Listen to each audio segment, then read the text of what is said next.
Kota perbatasan adalah sebuah daerah yang menjadi jalur utama bagi para pedagang, pekerja, dan warga yang bepergian antar provinsi. Lalu lintas di kota ini selalu ramai, dan kehadiran petugas kepolisian sangat diperlukan untuk menjaga ketertiban. Namun, dalam beberapa bulan terakhir, warga mulai merasa ada sesuatu yang tidak beres. Razia kendaraan yang dilakukan oleh kepolisian semakin sering terjadi, tetapi bukan untuk menertibkan lalu lintas, melainkan untuk alasan yang lebih mencurigakan. Pedagang kecil, sopir angkutan umum, dan bahkan pengendara motor biasa mulai mengeluhkan bahwa mereka diminta membayar uang damai agar bisa melanjutkan perjalanan. Jika mereka menolak, kendaraan mereka akan ditilang dengan alasan yang dibuat-buat. Beberapa warga mencoba melaporkan kejadian ini ke atasan kepolisian setempat, tetapi tidak ada tindakan yang jelas. Sebaliknya, mereka justru mendapatkan intimidasi halus agar tidak memperpanjang masalah. Kapten Bendi, seorang perwira dari pasukan Paskhas, mendengar keluhan ini dari sahabat lamanya, Pak Dirman, seorang pemilik warung kopi yang sering menjadi tempat persinggahan para sopir dan pengendara. "Kapten, ini bukan lagi soal rahasia biasa. Mereka ini bukan menegakkan hukum, tapi malah memanfaatkan kekuasaan mereka," ujar Pak Dirman dengan nada prihatin. Kapten Bendi hanya diam sejenak, mendengarkan dengan saksama.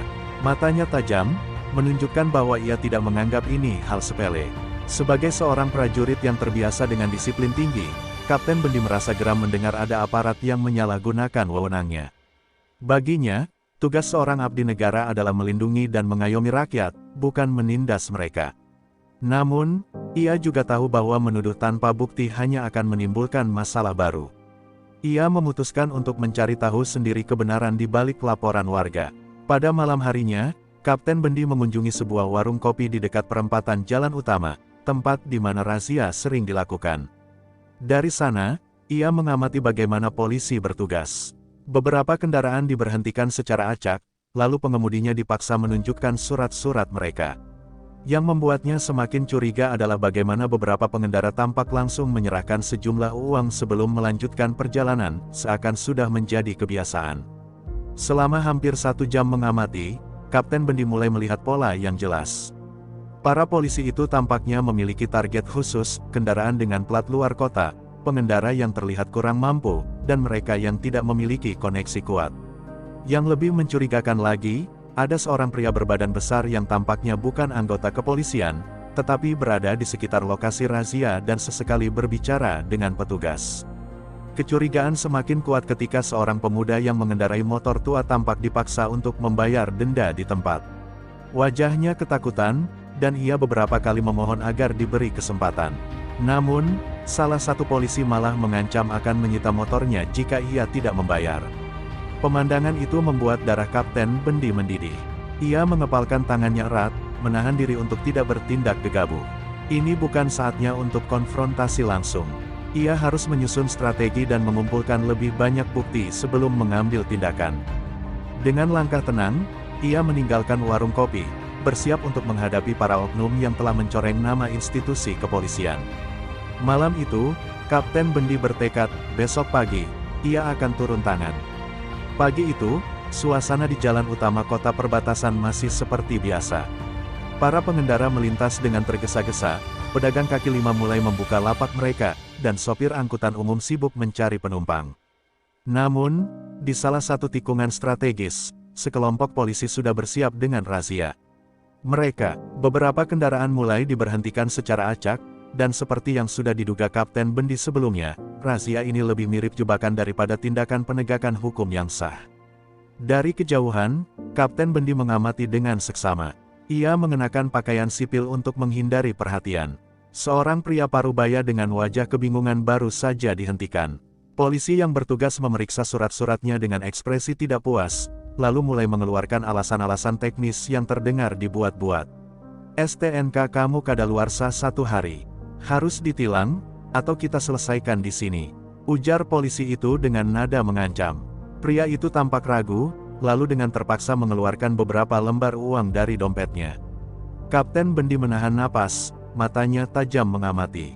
Ia semakin yakin bahwa ada sesuatu yang tidak beres. Selama 30 menit berikutnya, ia menyaksikan pola yang sama berulang, pengendara yang menurut tampilan mereka tidak memiliki koneksi atau kekuasaan akan ditargetkan, sementara mereka yang mengendarai mobil mewah atau terlihat berpengaruh dibiarkan lewat begitu saja. Uang berpindah tangan dengan mudah, dan para oknum itu melanjutkan aksinya seolah ini adalah bagian dari rutinitas mereka. Tiba-tiba, terdengar suara ribut dari ujung jalan. Seorang pemuda dengan motor tua tampak beradu mulut dengan salah satu polisi. "Pak, saya nggak punya uang sebanyak itu. Saya cuma mahasiswa, saya nggak salah apa-apa," teriaknya dengan panik. Polisi yang bertugas tampak tak peduli. "Kalau nggak ada uang, motornya kami amankan," katanya dingin sambil melirik rekannya yang berdiri di belakangnya. Kapten Bendi mengepalkan tangan, berusaha menahan emosi. Ia melihat betapa ketakutan pemuda itu, sementara polisi yang lain justru menertawakan situasi tersebut. Salah satu dari mereka bahkan menepuk pundak pemuda itu dengan keras, seperti melecehkannya. Warga sekitar hanya bisa menonton dengan wajah penuh simpati, tetapi tak ada yang berani ikut campur. Ia tahu bahwa jika ia langsung bertindak sekarang, situasinya bisa semakin rumit. Ia seorang tentara, bukan aparat kepolisian, dan jika ia ikut campur tanpa bukti yang cukup, besar kemungkinan ia justru akan dipermasalahkan. Namun, sebagai seorang prajurit yang bersumpah untuk melindungi rakyat, ia tidak bisa membiarkan ini terus terjadi. Dengan langkah perlahan, ia mendekat, mencoba melihat lebih dekat interaksi antara pemuda itu dan polisi yang menekannya. Namun, sebelum ia sempat bergerak lebih jauh, seorang pria berbadan besar yang sebelumnya ia lihat malam tadi mendekati salah satu polisi dan berbicara sesuatu dengan nada pelan. Polisi itu langsung mengangguk dan membiarkan pemuda tadi pergi begitu saja, tanpa ditilang, tanpa membayar sepeser pun. Kapten Bendi semakin curiga, siapa pria itu, mengapa ia punya kuasa untuk membatalkan denda yang sudah hampir dipaksakan. Ia sadar bahwa ada lebih dari sekadar razia ilegal di sini. Ini bukan sekadar aksi oknum biasa, tampaknya ada sebuah jaringan di balik operasi ini. Dan ia bertekad untuk membongkarnya. Setelah mengamati razia selama 2 hari berturut-turut, Kapten Bendi semakin yakin bahwa ada sesuatu yang lebih besar terjadi. Ini bukan sekadar beberapa polisi nakal mencari uang tambahan, melainkan sebuah sistem yang sudah berjalan lama dan terorganisir. Keberadaan pria berbadan besar yang bisa membatalkan denda kapan saja membuatnya curiga bahwa ada sosok yang lebih berkuasa di balik semua ini. Malam harinya, ia kembali ke warung kopi tempat biasa para sopir dan warga berkumpul. Kali ini, ia duduk di pojok, mendengarkan percakapan orang-orang di sekitarnya. Beberapa sopir mengeluhkan betapa razia itu semakin menjadi-jadi. Dulu, kalau kita bayar, mereka masih pura-pura profesional. Sekarang, mereka terang-terangan minta uang, kata seorang sopir angkot. Yang lain mengangguk setuju, dan ada orang asing di antara mereka. Bukan polisi, tapi semua polisi di sana tunduk sama dia. Aku dengar namanya Pak Gondo. Nama itu membuat Kapten Bendi semakin fokus. Pak Gondo, mungkinkah dia dalang di balik ini semua? Jika benar, berarti jaringan ini lebih luas dari sekadar beberapa oknum polisi yang melakukan pungli. Ada kekuatan yang mengendalikan mereka, seseorang yang berada di balik layar dan mengatur semuanya. Kapten Bendi memutuskan bahwa besok pagi, ia tidak hanya akan mengamati, tetapi turun tangan langsung. Keesokan harinya, ia kembali ke lokasi razia dengan mengenakan pakaian sipil. Kali ini, ia memilih untuk tidak hanya menjadi pengamat pasif. Ia berdiri di dekat kerumunan warga yang menonton razia dengan wajah penuh kecemasan. Tak butuh waktu lama sebelum seorang pengendara motor diberhentikan. Seperti biasa, polisi meminta STNK dan SIM dengan wajah tidak bersahabat, lalu mulai mencari-cari kesalahan. Namun, sebelum polisi itu bisa melanjutkan aksinya, Kapten Bendi melangkah maju. "Pak, boleh saya tahu dasar hukum razia ini?" tanyanya dengan nada tenang tapi tegas. Polisi yang diperiksa langsung menoleh ke arahnya, terkejut dengan intervensi tiba-tiba ini. "Ini operasi resmi, Pak. Tolong jangan ikut campur," ujar polisi itu dengan nada sinis. Kapten Bendi tetap tidak bergeming. Kalau operasi resmi, seharusnya ada surat tugas dan kejelasan prosedur. Tapi yang saya lihat, kalian hanya meminta uang dari orang-orang yang tampaknya tidak punya pilihan lain. Warga di sekitar mulai berbisik-bisik. Beberapa dari mereka tampak setuju dengan ucapan Kapten Bendi, tetapi mereka masih takut untuk berbicara. Salah satu polisi lain, yang tampaknya lebih senior, maju ke depan. "Siapa kamu? Aparat bukan? Kalau bukan, lebih baik diam." Nada suaranya penuh arogansi, dan ia menatap Kapten Bendi dengan penuh curiga. Namun, sebelum pria itu bisa melanjutkan, Kapten Bendi mengeluarkan kartu identitas militernya. "Saya Kapten Bendi, pasukan Pashas. Dan sekarang saya sedang mengawasi bagaimana hukum disalahgunakan di sini." Suasana mendadak hening. Polisi yang awalnya terlihat percaya diri kini tampak sedikit ragu. Mereka saling pandang, seolah mencoba mencari cara untuk keluar dari situasi ini. Namun, Kapten Bendi belum selesai. "Sekarang, saya ingin melihat surat tugas kalian. Kalau memang ini rahasia resmi, saya yakin kalian bisa menunjukkannya, bukan?" Beberapa warga mulai tersenyum tipis, merasa ada harapan bahwa keadilan akan ditegakkan. Namun, di kejauhan, seorang pria berbadan besar yang tak lain adalah Pak Gondo, tampak memperhatikan dari jauh dengan ekspresi dingin. Ia tidak berkata apa-apa, tetapi dari tatapannya, jelas bahwa ia tidak senang dengan kehadiran Kapten Bendi. Situasi di lokasi rahasia menjadi tegang. Para polisi yang tadi terlihat arogan kini tampak kebingungan. Beberapa dari mereka berbisik satu sama lain, jelas tidak siap menghadapi seseorang seperti Kapten Bendi. Salah satu petugas dengan tangan gemetar mengeluarkan sebuah map lusuh, mencoba berpura-pura mencari surat tugas yang diminta. Namun, dari ekspresi mereka, jelas bahwa mereka tidak memiliki dokumen resmi yang sah. Kapten Bendi tetap berdiri tegak, menatap mereka dengan tatapan tajam. "Jadi bagaimana? Mana surat tugasnya?" tanyanya lagi, kali ini dengan nada lebih tegas. Warga yang menonton mulai bergumam pelan, beberapa bahkan mulai tersenyum puas melihat para polisi yang biasanya bertindak semena-mena kini terpojok.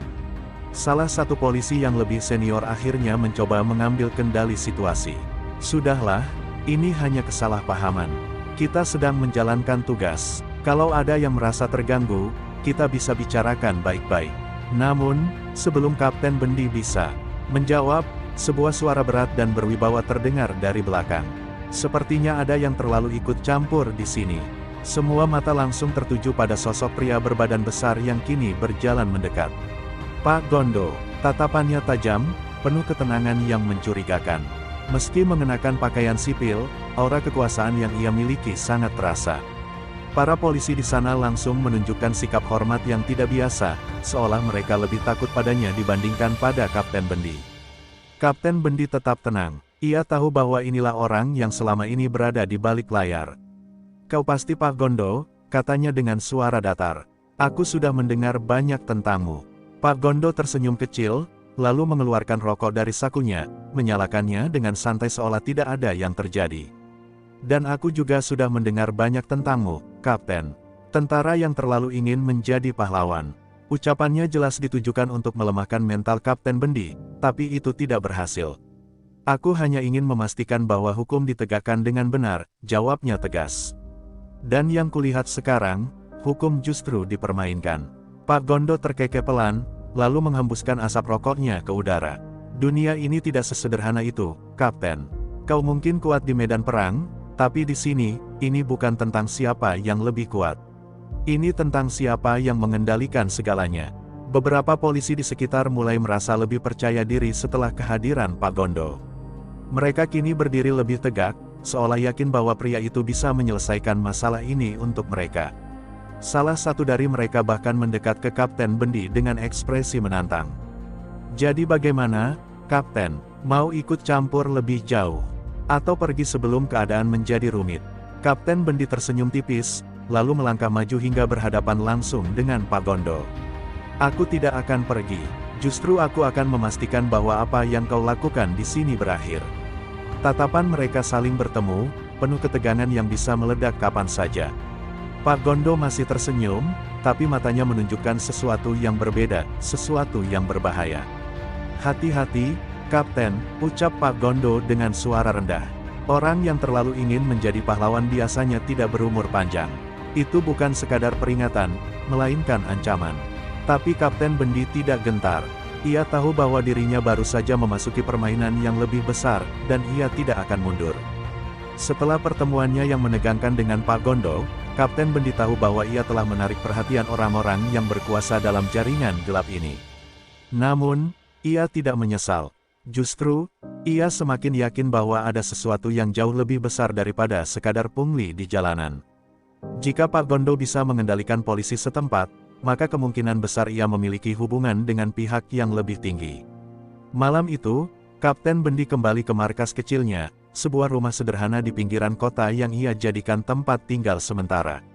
Ia duduk di depan meja kayu tua, menuliskan catatan tentang apa yang ia lihat dan siapa saja yang terlibat. Dari observasi yang ia lakukan, ada 3 kelompok utama: para polisi yang menjalankan razia ilegal, para informan yang mengawasi dan memberitahu target potensial, serta kelompok misterius yang dikendalikan langsung oleh Pak Gondo. Ia menghubungi seorang temannya di kepolisian militer, Mayor Andika, seseorang yang ia percayai sejak lama. "Aku butuh bantuan. Ada jaringan korupsi yang mengakar di kota perbatasan, dan aku butuh akses ke data para petugas yang bertugas di sini," ujar Kapten Bendi di telepon. Mayor Andika terdiam sejenak sebelum menjawab, "Bendi, kau harus hati-hati. Jika jaringan ini sebesar yang kau kira, bisa jadi mereka punya orang dalam di tempatku juga. Aku akan coba cari informasi, tapi jangan gegabah." Keesokan harinya, Kapten Bendi memutuskan untuk mencari tahu lebih banyak tentang Pak Gondo. Ia kembali ke warung kopi Pak Dirman, tempat informasi sering beredar di antara warga. Begitu ia duduk, seorang pria tua yang sudah lama tinggal di kota itu menghampirinya. "Aku dengar kau menantang Pak Gondo kemarin," katanya dengan suara pelan. "Aku hanya ingin tahu siapa dia sebenarnya," jawab Kapten Bendi santai. Pria tua itu menarik napas panjang sebelum berbicara lagi. "Dulu, dia bukan siapa-siapa. Hanya seorang preman jalanan. Tapi entah bagaimana, ia mulai memiliki koneksi dengan orang-orang penting. Sekarang, bahkan beberapa pejabat daerah pun segan padanya." Kapten Bendi mengangguk, informasi itu sesuai dengan dugaannya.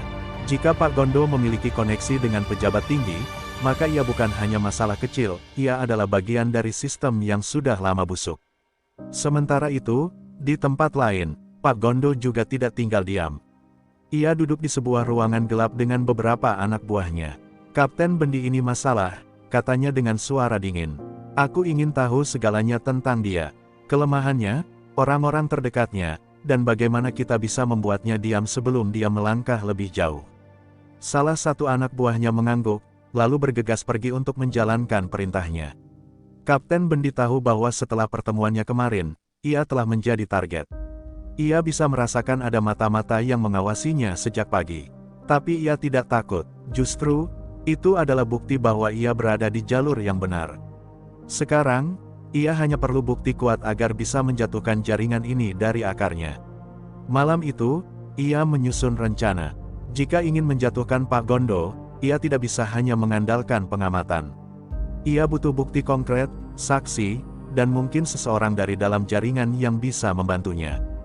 Dengan pikiran yang semakin tajam dan tekad yang semakin kuat, ia bersiap menghadapi hari-hari yang akan semakin berbahaya. Kapten Bendi tahu bahwa jika ia ingin menjatuhkan Pak Gondo, ia harus masuk lebih dalam ke jaringan yang dikendalikan oleh pria itu. Informasi dari warga dan pengamatannya selama ini belum cukup untuk membongkar seluruh operasi. Ia butuh bukti yang bisa mengguncang sistem korupsi ini dari dalam. Maka, ia memutuskan untuk mengambil risiko, menyelusup ke sarang musuh.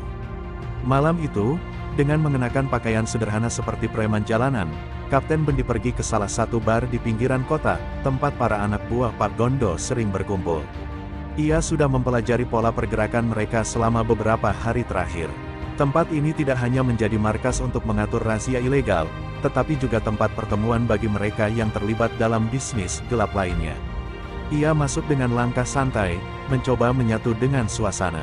Begitu masuk, ia melihat beberapa wajah yang familiar, beberapa di antaranya adalah polisi yang ia lihat melakukan razia ilegal.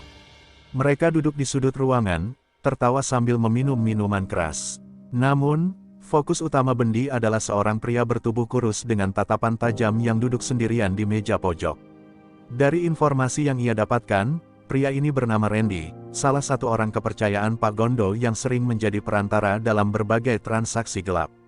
Kapten Bendi mendekati Randy dengan santai, memesan minuman, lalu duduk di meja sebelahnya. Ia pura-pura tertarik dengan pembicaraan yang terjadi di sekitar. Setelah beberapa menit, ia akhirnya membuka percakapan. aku dengar tempat ini selalu punya informasi menarik. Mungkin aku bisa ikut ambil bagian. Randy menatapnya curiga, tetapi senyum sinis muncul di wajahnya. Kau siapa? Orang baru. Dari mana kau tahu tempat ini? Kapten Bendi tahu ia harus bermain cerdik. Aku bekerja untuk seseorang yang ingin masuk ke dalam permainan ini.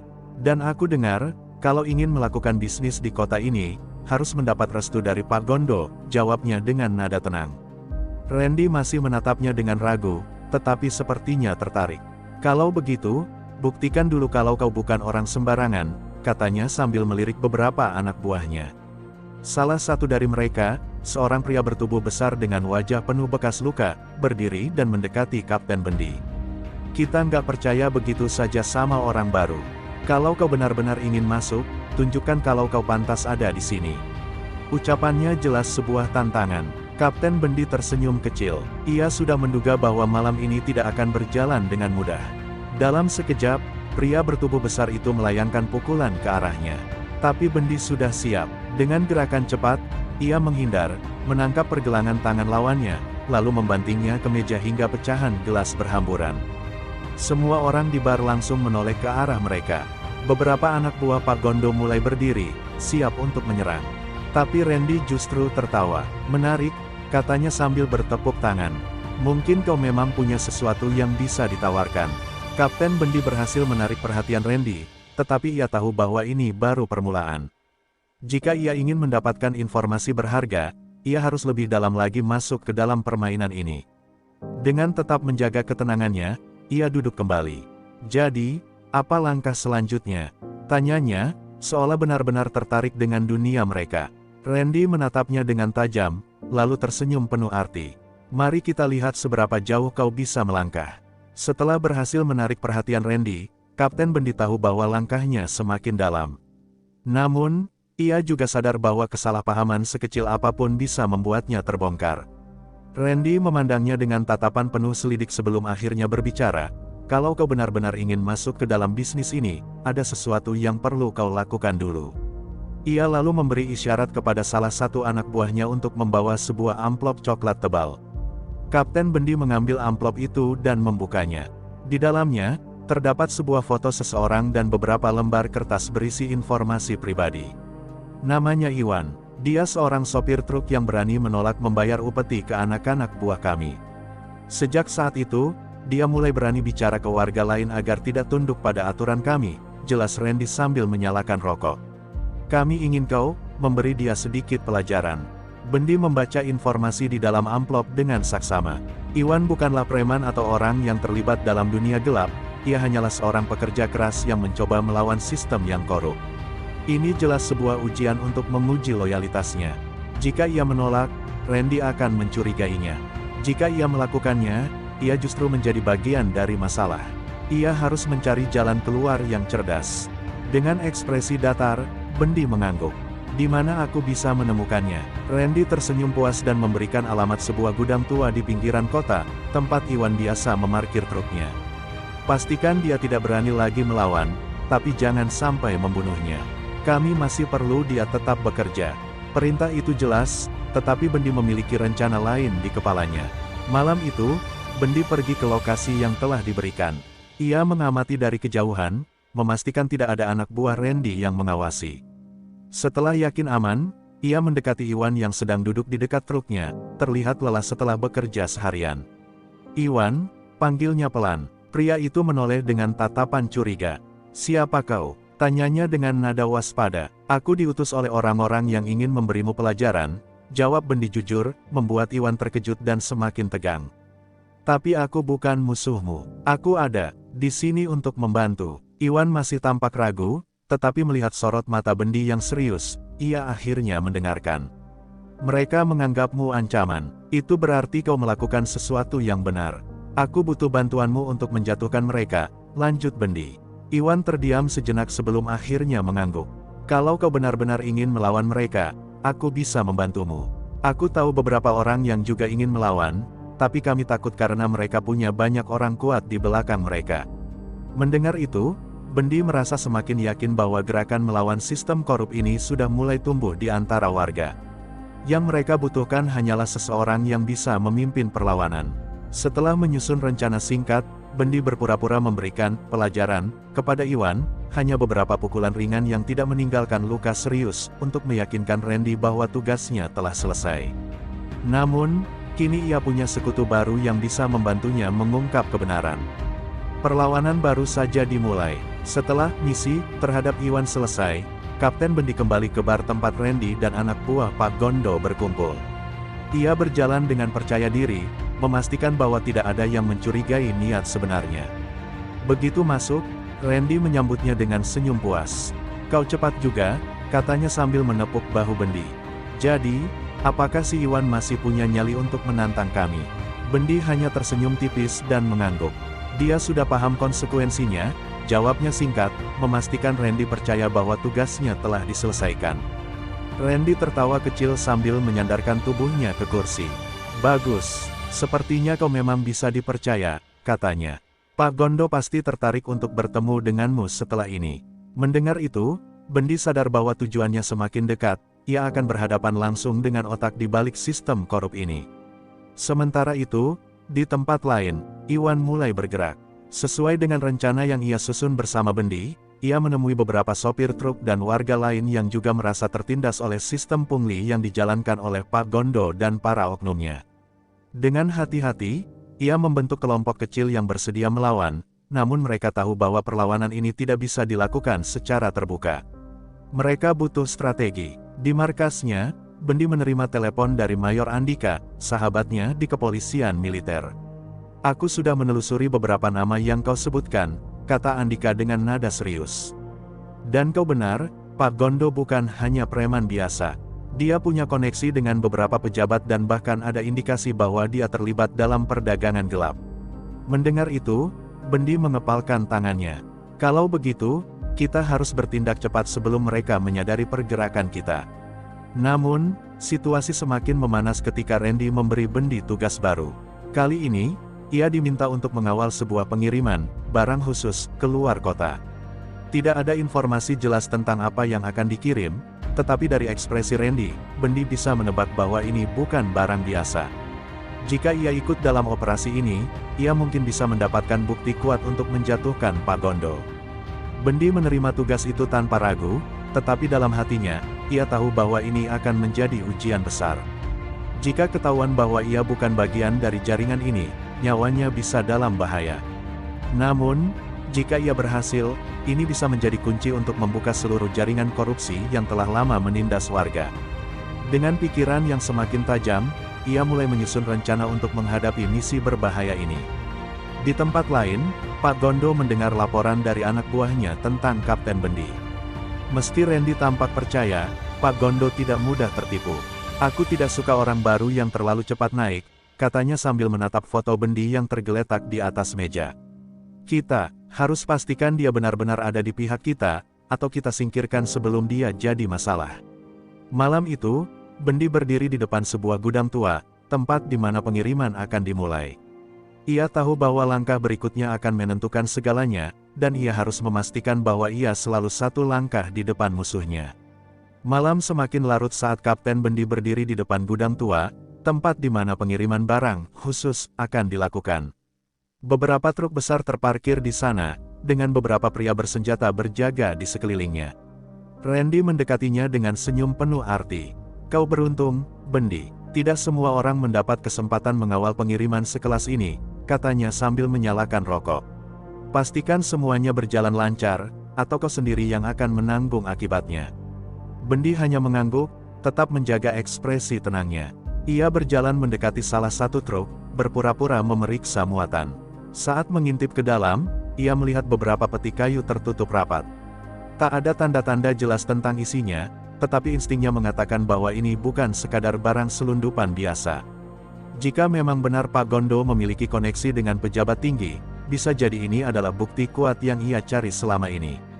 Ketika konvoi mulai bergerak, Bendi mengendarai salah satu mobil pengawal di belakang truk utama. Ia memperhatikan rute perjalanan dengan seksama. Jalanan sepi, hanya ditemani cahaya lampu jalan yang redup. Namun, Bendi tahu ia tidak bisa membiarkan barang ini sampai ke tujuan tanpa mengetahui isinya terlebih dahulu.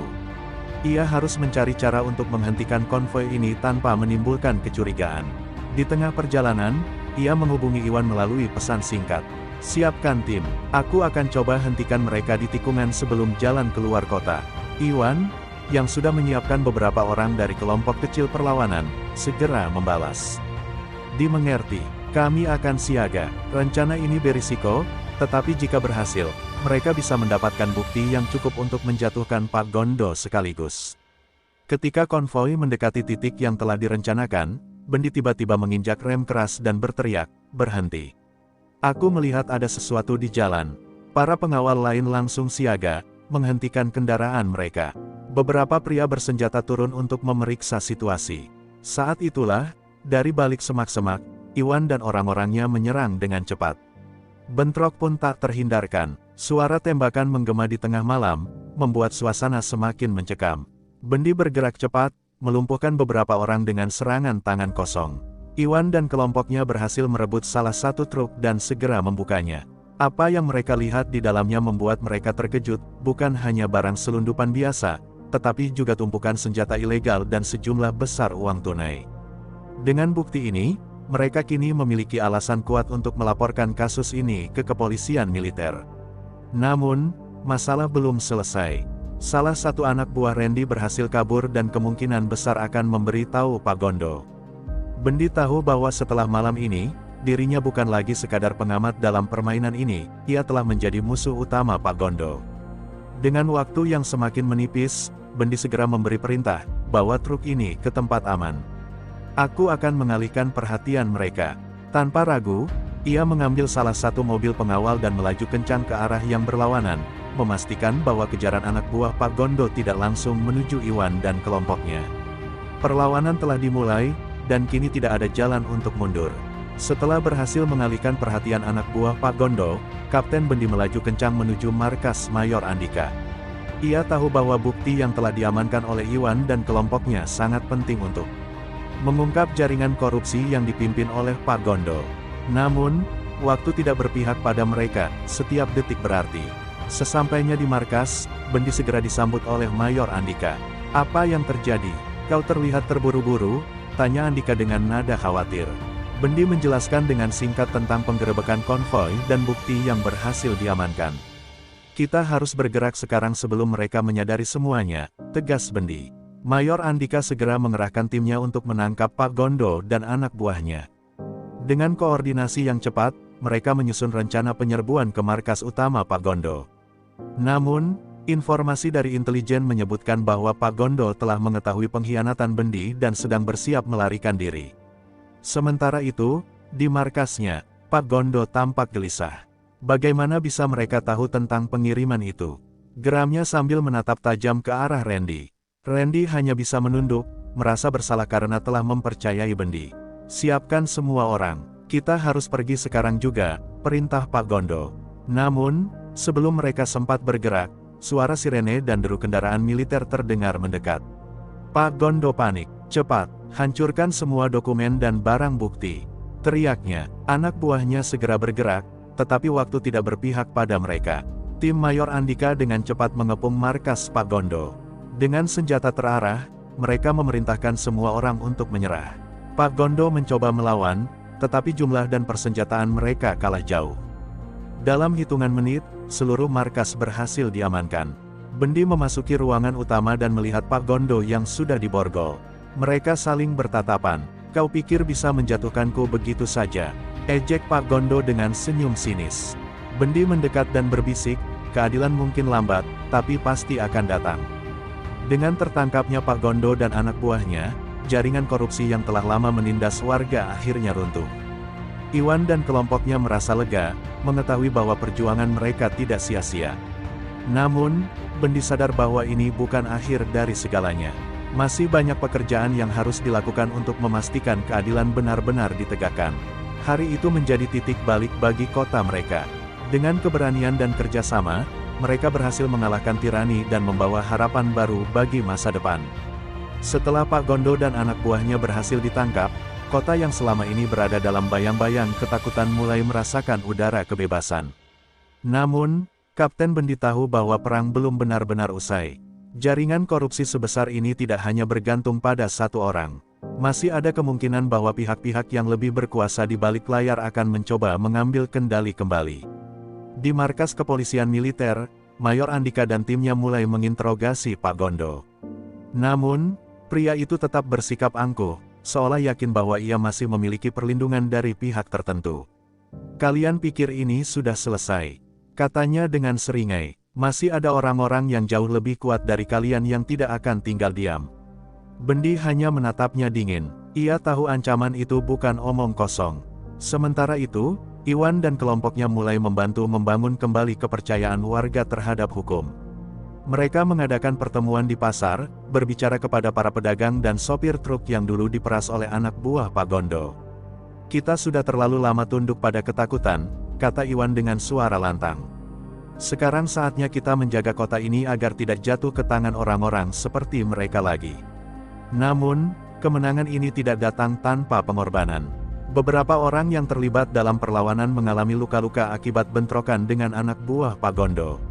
Salah satunya adalah Sandi, seorang pemuda yang bergabung dengan kelompok Iwan. Ia tertembak di bahu saat membantu merebut truk berisi barang bukti.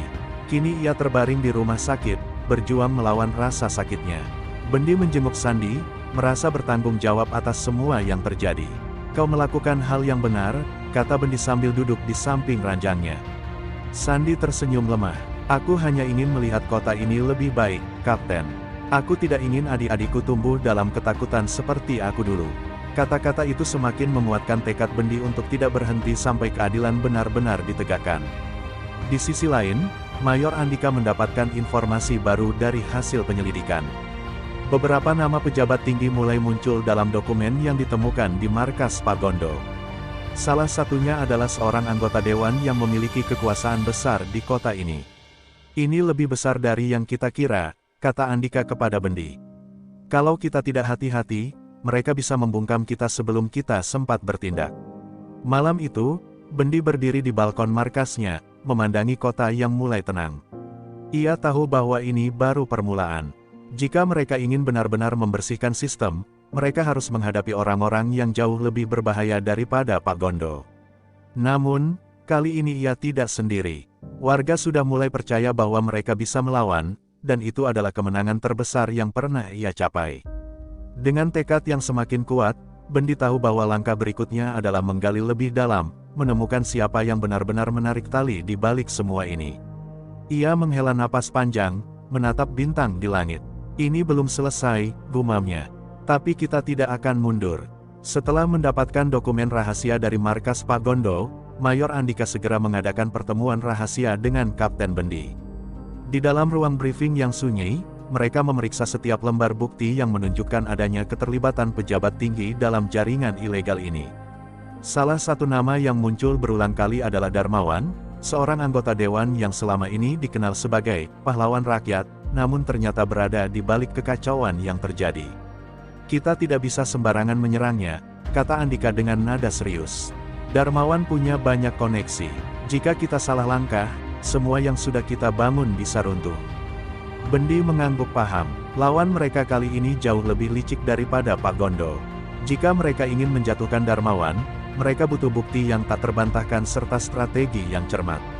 Sementara itu, di sisi lain kota, Darmawan sudah mulai mencium bahaya. Seorang anak buahnya melaporkan bahwa Pak Gondo telah ditangkap dan beberapa dokumen penting telah jatuh ke tangan pihak berwenang. "Kita harus bergerak cepat," kata Darmawan sambil menatap keluar jendela kantornya yang mewah. "Hapus semua jejak. Jika perlu, hilangkan orang-orang yang bisa membahayakan kita." Perintahnya membuat beberapa anak buahnya mulai bergerak dalam diam. Tak lama setelah pertemuan dengan Andika, Bendi mendapat kabar mengejutkan, Iwan menghilang. Salah satu rekannya mengatakan bahwa Iwan sempat menerima telepon dari nomor tak dikenal, lalu pergi tanpa memberitahu siapapun. Bendi langsung merasa ada yang tidak beres. "Mereka mulai bergerak," gumamnya.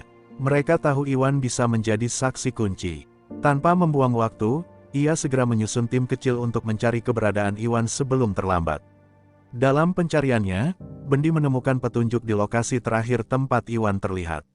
Sebuah gang sempit di belakang pasar memperlihatkan tanda-tanda perkelahian, noda darah di aspal dan jejak roda kendaraan yang meninggalkan bekas. Mereka membawa dia ke suatu tempat, ujar salah satu anggota timnya. Pertanyaannya adalah, apakah kita bisa menemukannya sebelum semuanya terlambat?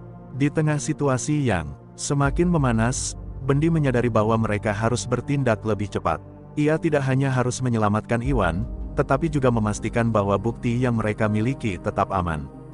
Dengan bantuan timnya, ia mulai menelusuri daftar properti milik Darmawan yang bisa dijadikan tempat persembunyian.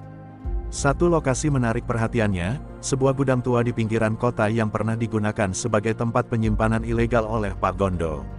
Malam itu, Bendi dan timnya bersiap untuk menyergap gudang tersebut. Mereka tidak tahu pasti apakah Iwan ada di sana, tetapi mereka tidak bisa membuang waktu lebih lama lagi. Dengan senjata di tangan dan strategi yang sudah dirancang, mereka bergerak dalam diam menuju tempat yang bisa menjadi titik balik dalam perang mereka melawan kejahatan ini. Saat mereka mendekati gudang, Bendi bisa merasakan udara malam yang dingin menusuk kulitnya. Ia tahu bahwa ini adalah momen krusial. Jika mereka berhasil, mereka bisa mengguncang kekuasaan Darmawan. Jika gagal, mereka mungkin tidak akan mendapatkan kesempatan kedua. Dengan isyarat tangan, ia memberi tanda kepada timnya untuk bersiap. Perang belum usai, dan malam ini, mereka akan kembali menantang bayangan di balik kekuasaan.